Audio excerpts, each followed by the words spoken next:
Today I'm going to be talking about the Nike Zoom Fly SP after 100 miles.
So with today's run, a little bit over 10 miles at about 8 minutes and 10 seconds per mile, I crossed the 100-mile threshold with the Nike Zoom Fly SP. And initially, I only got this shoe because it was on sale, basically 50% off at finishline.com in this green color. And I wanted to get it as a comparison point in anticipation for the Flyknit Zoom Flies coming out hopefully in a couple of weeks. So this shoe, in terms of the midsole, it has a Lunarlon cushion with not a carbon fiber plate, but a carbon infused nylon plate. And inside the Lunarlon, at some point in this shoe, I'm not exactly sure where, there's a React core. I'm not exactly sure what that means, but that's how Nike describes what's going on in this shoe. I think when they initially released this shoe, the Epic React hadn't been released yet, and React really hadn't been seen in any performance shoes by Nike, except I think in a pair of basketball shoes. So I don't know that they were even touting the fact that there was React in the shoe. They were saying it was mostly Lunarlon, or they were just saying it was Lunarlon. The thing that's different between this, which makes it the SP version, versus the regular Zoom Fly version, is the upper. It has this sort of translucent material instead of the engineered mesh that's on the traditional Zoom Fly.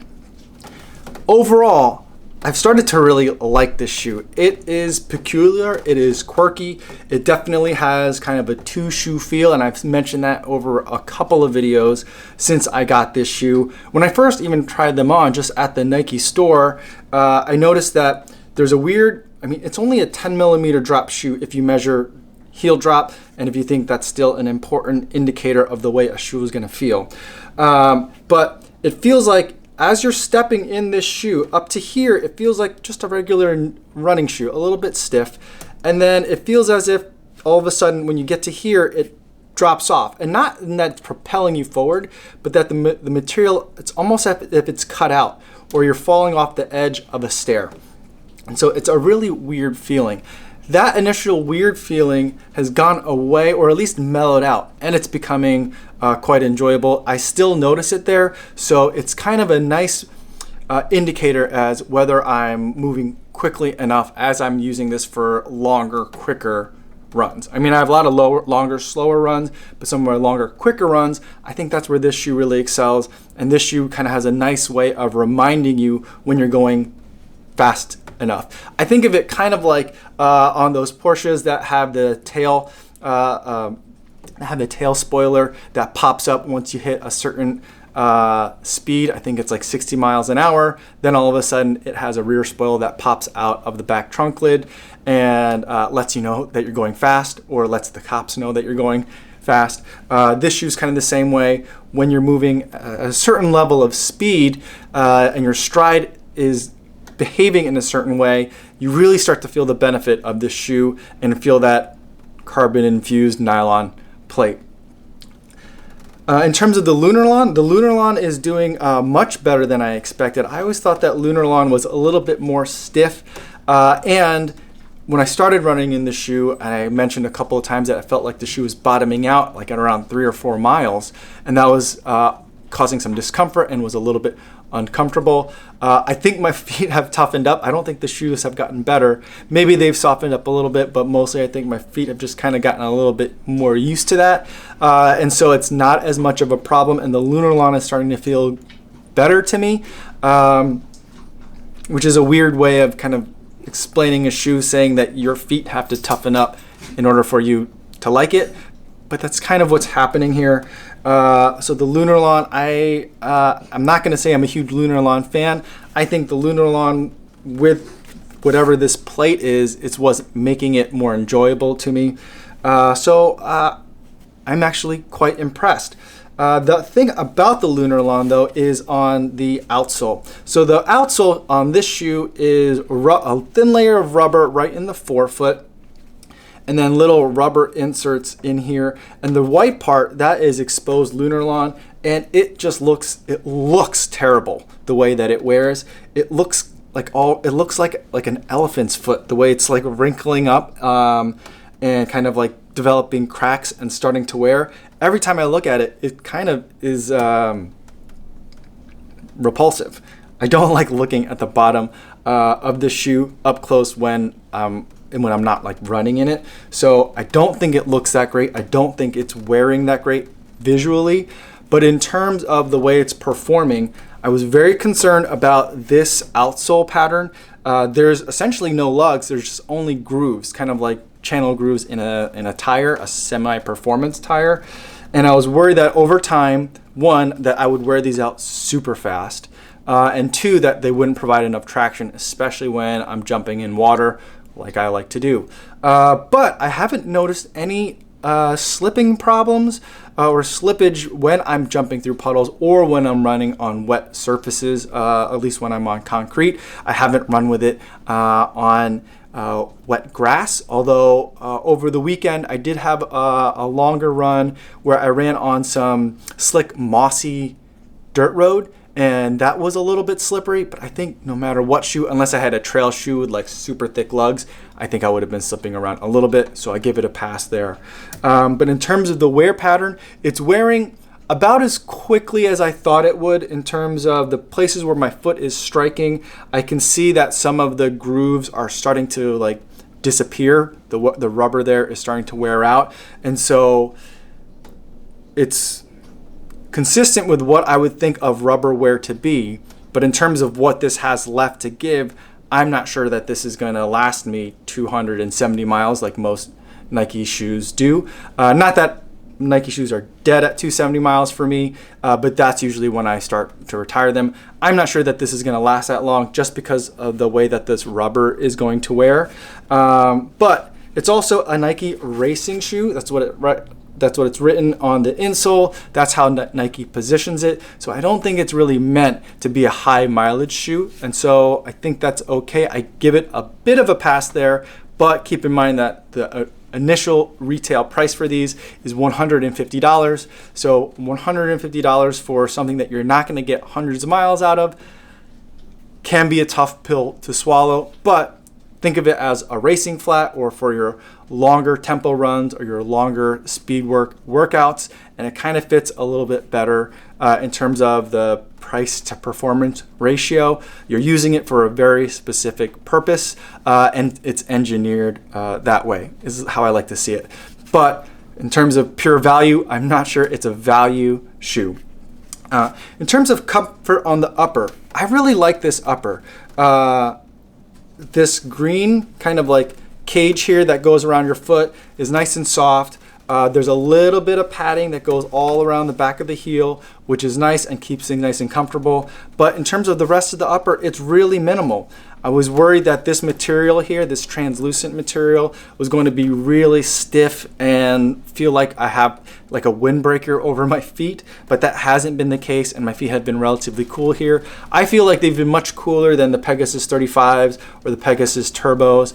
I'm not quite sure that it's Flyknit level comfort, but it's up there. I'm really pleasantly surprised with what's going on with this SP material.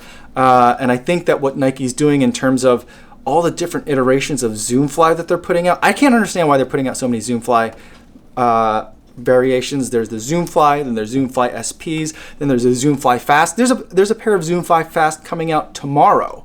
Not the Flyknit, not like the version 2 of the Zoom Fly, but version 1 in the SP Fast. Now the SP Fast, I think the only real difference between the SPs and the SP Fast are an extra 20 bucks and some different design cues. So I'm not sure that I'm going to be buying any of those, although they do look great, because they're going to be so similar to this shoe that you can get at a variety of prices between 75 and 120 in terms of the sale prices, or the 150 for the original retail price for some of the versions that are still out there. The one thing that I don't like about this shoe is the flat laces. I just don't like flat laces. The first couple times I ran in the shoe, they kept getting untied, even though I always double knot. Lately hasn't seemed to be as big of a problem. I haven't had any shoe untying problems, but I just don't like flat laces. But I get with the aesthetic and the minimal upper that they're going for here, why that's included. I think a round lace would actually look a little bit weird. And the other thing is that this tongue is always a little bit of a bother to me. Every time I put it on, it's so floppy and it's so thin that every time I try to tie the shoe down, I always feel like the tongue kind of like folds over on itself and crinkles up on top of my foot, and I'm worried that that's going to cause discomfort, and I can never get it completely flattened out. And with the way that there's like this outline of this kind of material and then the translucent material, that border always looks like an additional crease when I'm looking down at my foot. So it's just confusing visually and comfort wise when I first tie them down. Once I start running, I think it kind of all works itself out, but the tongue is a little bit of a concern. So if you're a tongue person and the tongue is something, the comfort area of the tongue is something that bothers you on your other running shoes, when you try these on, that's something you definitely want to take a look at. These ran true to size for me. Size 9s is what I normally run in with Nikes and most brands, and these size 9s felt great for me over time. And overall, a great shoe. A little bit of wrinkling, but that's what foam does. It wrinkles. Doesn't mean it's falling apart or that it's wearing extra quick, but there are wrinkles in this shoe. I know a lot of you hate the wrinkles, and so if you hate the wrinkles, this isn't a shoe for you. I've talked a little bit about the kind of two shoe mentality of it. I don't like it for my longer, slower runs or my recovery runs. For that, I'd really recommend having another shoe. So I don't think this is the one and only shoe you can have if you're a one and only shoe at a time person, and there's nothing wrong with that, but I don't think that this is the shoe for that. You're definitely gonna need a second shoe. Not need, but you probably want a second shoe for your longer, slower runs and your recovery runs. But I like this for, I haven't taken it on the track, but I have it for speed work. I did my mile repeats and my 3/4 mile, my 1200 meter repeats in this shoe on the road and a little bit on gravel roads as well. And that shoe does really great for that. I've taken it for longer runs, a lot of 10-mile runs, a lot of 8-mile runs. So a lot of distance runs in this shoe at a little bit of a faster pace. And this shoe did great for that. I haven't raced in this shoe yet. That may change coming up Thursday. Thursday night is the next Nike street race, race 003 for Chicago. It's going to be a 6K road race at night. So I think this is going to be the shoe that I'm going to run in. I probably would, all things being equal, I'd probably reach for the Pegasus Turbo for a 6K over this.